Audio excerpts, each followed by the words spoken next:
സങ്കീർത്തനങ്ങളുടെ പുസ്തകം 73-ാമത്തെ അധ്യായം അതിൻ്റെ 25-ാമത്തെ വാക്യത്തിൽ നാം ഇങ്ങനെ വായിക്കുന്നു: സ്വർഗത്തിൽ എനിക്ക് ആരുള്ളൂ, ഭൂമിയിലും നിന്നെ അല്ലാതെ ഞാൻ ഒന്നും ആഗ്രഹിക്കുന്നില്ല എന്ന് സങ്കീർത്തനക്കാരൻ ഇവിടെ പറയുകയാണ്. പ്രിയ ദൈവമക്കളെ, സങ്കീർത്തനക്കാരൻ പറയുകയാണ്, സ്വർഗത്തിൽ എനിക്ക് നിന്നെ അല്ലാതെ എനിക്ക് വേറെ ആരെ അറിയത്തില്ല, പക്ഷേ ഈ ഭൂമിയിലും നിന്നെ അല്ലാതെ ഞാൻ ഒന്നും ആഗ്രഹിക്കുന്നില്ല എന്ന് പറയുന്നു.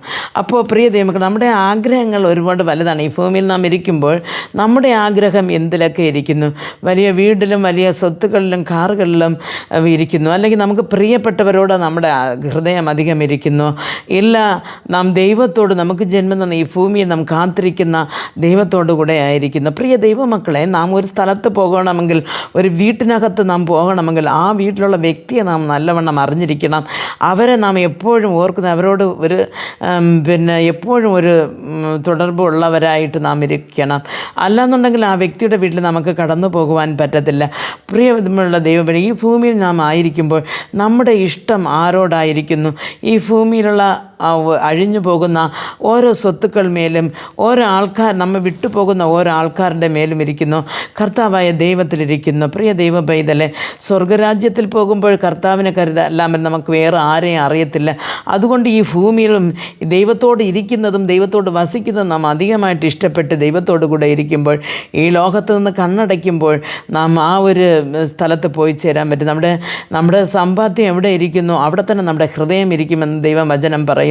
അപ്പോൾ നമ്മുടെ ആ ഒരു ആഗ്രഹം ലോകകാര്യങ്ങളിലും ലോകത്തിൽ അഴിഞ്ഞു പോകുന്ന വസ്തുക്കളിലുമായിരുന്നാൽ, ഈ ലോകം ഒരു ദിവസം അഴിക്കപ്പെടുമ്പോൾ അതോടുകൂടെ നാമും ചെന്ന് ചേരുന്നത് നരകത്തിലാണ്.